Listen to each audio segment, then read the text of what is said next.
আসসালামু আলাইকুম। যে যেখানে আছেন ভালো আছেন ইনশাল্লাহ। আমিও আপনাদের দোয়ায় অনেক ভালো আছি। তো এই তো আবার একটা সকাল সকাল ব্লগ নিয়ে আসলাম। তো কি কি রান্না হচ্ছে ওগুলো আপনাদের মাঝে শেয়ার করব। তো এই তো বোন রান্না বসা দিছে, আর এখানে ওই আপা প্লেটেগুলো মাছ আছে। আর আপা প্রতিদিন সকালবেলা আসে, সকালবেলা 9টার দিকে আসে, আপনার ঘর টর মোছা, তারপর হাঁড়ি পাতিল মাইজে দেওয়া যায়। তো এই যে আমার বোন রান্না করবো এখন।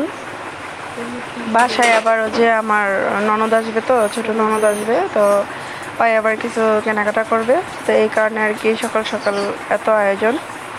তো কি কি রান্না করবো তো ওগুলো আর কি দেখতে থাকেন। তো এখানে আর কি এটাতে আপনার বেগুন তরকারি হবে, আর ওটাতে আপনার হবে যে শাক দিয়ে যে ভর্তা তেল করে। এটা আরেকবার হয়তো আমার ভিডিওতে দেখছেন আপনারা অনেকেই। আর আমাদের এই ভর্তা তেলটা প্রচুর পরিমাণে খাওয়া হয়, মানে আমরা রেগুলারলি খাই। এটা মানে পছন্দ করে সবাই, বড় থেকে ছোট যারা আছে সবাই অনেক পছন্দ করে। তো আপনাদের কার কাছে কেমন লাগে জানি না, বাট আমাদের কাছে অনেক ভালো লাগে। একদিন ট্রাই করবেন বাসায়, অনেক টেস্টি হয় খাবারটা, মানে ভাত অনেক খাওয়া যায় এই তরকারিটা দিয়ে। তো এখানে শুটকি মানে শুটকি আপা দিয়ে দিতেছে, বোন বলছে দিয়ে দিতে। তো এই যে এখন আর কি তেলের সাথে আপনার পেঁয়াজ দিল, পেঁয়াজ কাটা দিল, তারপর মরিচ দিবে। যেহেতু বর্তা তেল, একটু পেঁয়াজ মরিচ তেল যদি বেশি না হয় তাহলে ভালো লাগে না খাইতে। তো এই তো দিল। আমি এগুলো সব কাটলাম সকালবেলা, আর বোন আর কি রান্না করতেছে। আমার হাতটা অনেকটাই ফুলে রয়েছে, তো যাই হোক মোটামুটি কষ্ট করে করছি। তো এই তো রান্না বান্না চলতেছে। তো ভিডিওটা কেমন হয়েছে অবশ্যই জানাবেন কমেন্ট সেকশনে। আমি আবারও বলছি, আর আমি তো নিউ ব্লগার। তো এখানে আরেকটা কথা বলি যে আমাদের মাছ কিন্তু অনেক, কারণ আমরা তো জয়েন্ট ফ্যামিলি, অনেক মানুষের সাথে আমরা খাওয়া দাওয়া করি। তো সবাইকে তো আর ক্যামেরার সামনে আনা যায় না, তারপরও চেষ্টা করি। তো তো এটা অনেকগুলা মাছ এখানে, এটা আমাদের একবেলা, ঠিক আছে? তো ভাবেন আমরা কত মানুষ আর আমরা কতটা খাইতে পারি। আর সত্যি কথা বলতে কি, সবজি আমরা ভাতের যে আপনার সবজি অনেক খাওয়া পড়ে, মানে ভাত অল্প খাই কিন্তু সবজি অনেক বেশি খাই আমরা। তো এই তো বোন তাড়াহুড়া করে রান্না বান্না করতেছে, যাবো এক জায়গায়। বোনই রান্না করে বেশিরভাগ, আমি তো রান্না করি না, কারণ আমার রান্না তেমন একটা মজা হয় না। উনি রান্না করে। দেখা গেল যে বোন হঠাৎ এক একদিন যদি অসুস্থ থাকে, তখন আর কি আমি রান্না করি। দেখা গেল রান্না করলে হয়তো বা মরিচের ফাঁকি কম দিছি বা হলুদের ফাঁকি বেশি দিছি। তো এখানে কালকে রাত্রে পিঠা বানানো হয়েছিল, ওই পিঠা দুইটা এখানে রেখে দেওয়া হয়েছে। এই তো শুটকিগুলো এখন দিয়ে দিবে তেলের মধ্যে আর পেঁয়াজের মধ্যে ভাজা ভাজা করবে এখন।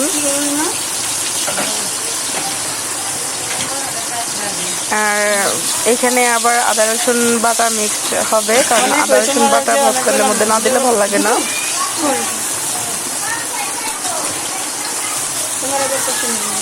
তো এই তো মানে খুব তরজোর করে কাজ কাম করা হইতেছে সকাল থেকেই। আমরা সকালবেলা এত এত আয়োজন করি না, সকালবেলা সিম্পল খাবার আমরা খাই। তো আজকে এক জায়গায় যাবো দেখে, তো এই কারণে রান্না বান্না বেশি। আমরা দুপুরবেলায় রান্না করি 12টার দিকে বা 11টার দিকে বসে, তো আজকে সকাল 9টার দিকে আর কি বসানো হয়েছে। তো এতে এখন আদা রসুন দিবে।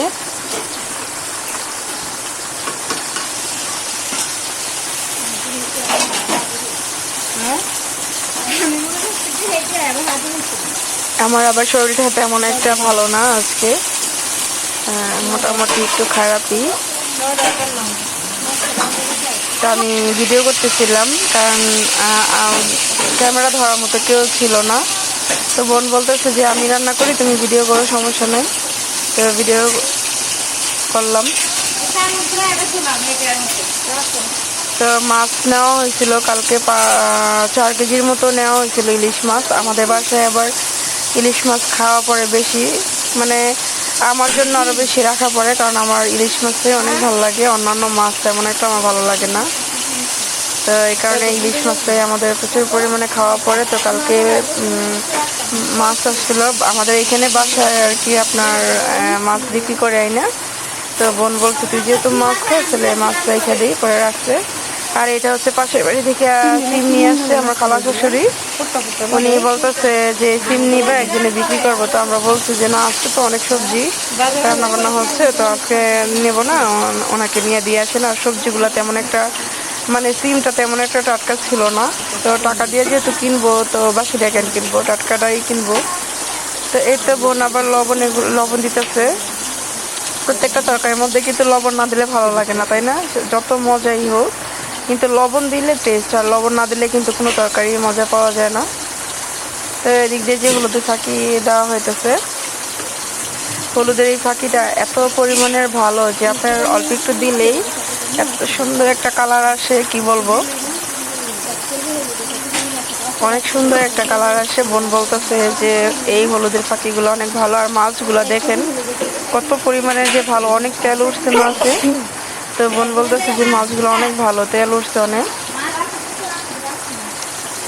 আমি কথা বলতে পারতেছি না, বয়সটা তেমন দিতে পারতেছি না জোরে, কারণ আমার একটু সমস্যা, বললাম যে একটু অসুস্থ। তো যাই হোক, এখানে আপনার দেওয়া হয়েছে, অ্যাড করা হইলো মরিচের ফাঁকি। যেহেতু ভর্তা তেল মরিচের ফাঁকি বেশি না দিলে তো চলেই না, তো মরিচের ফাঁকি দেওয়া হয়েছে বেশি।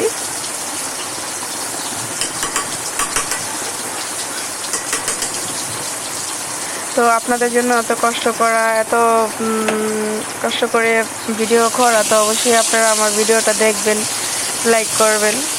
এতটুকুই তো আপনাদের কাছে, তাই না? কারণ এগুলো কিন্তু আপনাদের জন্যই করা, নিজেরও ভালো লাগে, প্লাস আপনাদের জন্য করি। তো দেখলে কি একটু ভালো লাগে, করতে মন চায়, যে আরও ভিডিও করতে মন চায়। তো না দেখলে না তেমন একটা ভালো লাগে না।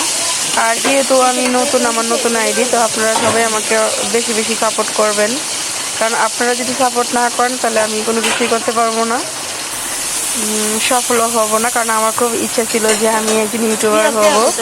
তো ওরকম বড় কিছু নেই, মানে পাওয়ার ওরকম নেই, অল্পতেই। কারণ আমি চাই যে আমি ছোটোখাটো একটা ইউটিউবার হই, কারণ আমার মধ্যে ওরকম প্রতিভা নাই যে আমি বড় একটা ইউটিউবার হব। তো এটা আমার অনেক আগে থেকেই ইচ্ছা ছিল, আরও 6-7 বছর আগে থেকেই। তো আমার হাজব্যান্ড আর কি তখন অনুমতি দেয় নাই, উনি তখন না করছিল।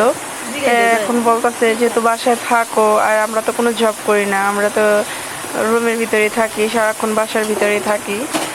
তো আমার হাজব্যান্ড বলতেছে ঠিক আছে করো, যদি বাসায় যদি করো এগুলো। তো উনি এখন আর বাধা দেয় না, উনি অনুমতি দিছে, পারমিশন দিছে। তো এই কারণে আর কি ভিডিও করা। তো প্লিজ আমাকে খুব সাপোর্ট করবেন। তা আমার হাজব্যান্ড মজা করে বলে কি, তোমার ভিডিও তো কেউ দেখে না, তুমি কষ্ট করে ভিডিও করো।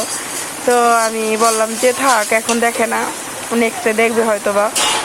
তো আপনারা সবাই প্লিজ আমাকে সাপোর্ট করবেন, আমার ভিডিওটা দেখবেন।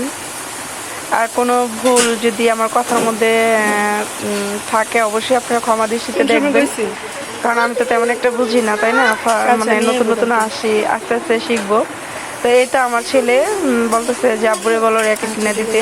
ওরে র্যাকেট সর্বপ্রথম ওরে র্যাকেট দেওয়া হয়েছে আমাদের এলাকার মধ্যে, কেউই কিনে নেয়, ওরই দেওয়া হয়েছে বাচ্চাদের মধ্যে।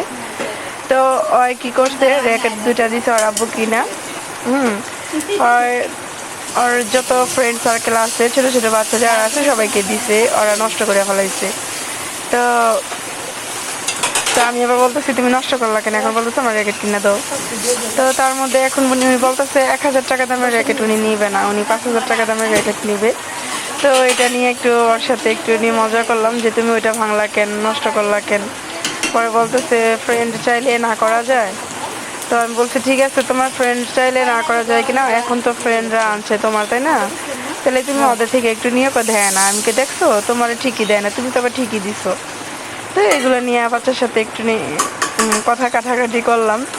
আর আমার ছেলে কি বলবো, অনেক দুষ্ট, আপনারা দেখছেন এর আগের ভিডিওতে হয়তোবা। তো অনেক দুষ্টামি করে। তো এই যে এটা আর কি বেগুন তরকারি রান্না করার জন্য মশলা অ্যাড করা হচ্ছে, মরিচের পাখি, হলুদের পাখি এগুলো দেওয়া হইতেছে। তো বেগুন তরকারিটা এখন পর্যন্ত এই শীত আসার পরে এখন পর্যন্ত খাওয়া হয় নাই, শুধু বেগুনের ভর্তা খাই আমরা। তো আজকে ছোট ননদ ফোন করে বলছে যে বেগুন দিয়ে ইলিশ মাছ রান্না করার জন্য। তো এই কারণে আর কি বেগুন তরকারি রান্না করা, কারণ শীতের মধ্যে কিন্তু বেগুনটা তেমন একটা তরকারি খাওয়া পড়ে না। আর এই তো ওরা দুইজন দেখেন কি পরিমাণে মারামারি করতেছে। আর এখানে আমার ছেলেও লাগছে, আমার আরেক ছেলের সাথে ঝগড়া। তো ওরা দুইটা সারাক্ষণ খুনসুটি করতেই থাকে। আর এখানে হচ্ছে আমার খালা শাশুড়ি বলতেছে যে তোমার ছোট ছেলের দোষ, বড়টার দোষ না, বড়টা কিছু বলে নাই। তো এগুলো নিয়ে আর কি পরে ওদের দুজনকে একটু শাসন করলাম। বাচ্চা মানুষ তাই না, ওই বাচ্চা ওই তো বাচ্চা, তেমন একটা বড় নাতে দুটারই ধমক দিলাম। সন্তান তো দুটোটাই আমার তাই না, তো দুটোটারই শাসন করলাম। আমার এই ছেলেটা কি বলবো, মানে ওর একটু ছুঁইলেই কান্নাকাটি শুরু করে দেয়, পরে কিছু বলাই যায় না। তো এখানে হচ্ছে আমার ননদের ছেলে, এটা এই যে যেটা খালি গিয়ে দেখতেছে, আর ওটা আমার ননদের ছোট ছেলে। তো এই তো আমাদের প্রায় আর কি গোছানো মোটামুটি হইতেছে। আর শীতের মধ্যে না সকাল সকাল উঠতে এত খারাপ লাগে কি বলবো, মানে অনেক খারাপ লাগে। তো দেখেন আমার হাজবেন্ড এখনো ঘুমাইতেছে। তো এই তো অবশেষে ভর্তা তেলটা হয়েই গেল। আর এটা হচ্ছে যে আপনার বেগুন তরকারিটা আমি আপনাদেরকে আরেকটু ভালো করে দেখাবো এখন। লাউ রান্না হয় নাই এখনো।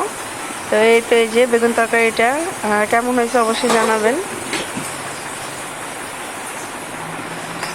তো এই তো আমাদের ঘর দুয়ার গুছানোর পরে যে একটা দৃশ্য, এটা আপনাদের মাঝে একটু শেয়ার করলাম। এটা হচ্ছে আমার রুম। এই তো এগুলো সব গুছানো হয়েছে। এই তো সকাল থেকে যে 11টা বাজে, এখন 9টা থেকে 8:30 থেকে আপনার এখন বাজে বেলা আপনার 12টা। তো কী করলাম ওগুলো সবই তো আপনাদের মাঝে শেয়ার করলাম। তো অবশ্যই আমার চ্যানেলটা যদি ভালো লেগে থাকে লাইক করবেন, কমেন্ট করবেন অ্যান্ড সাবস্ক্রাইব করবেন। আর অবশ্যই ভিডিওটা কেমন হয়েছে কমেন্ট সেকশনে যে অবশ্যই জানাবেন। তো আবার নেক্সট একটা ব্লগ নিয়ে আসবো। তো সবাই ভালো থাকবেন, আল্লাহ হাফিজ।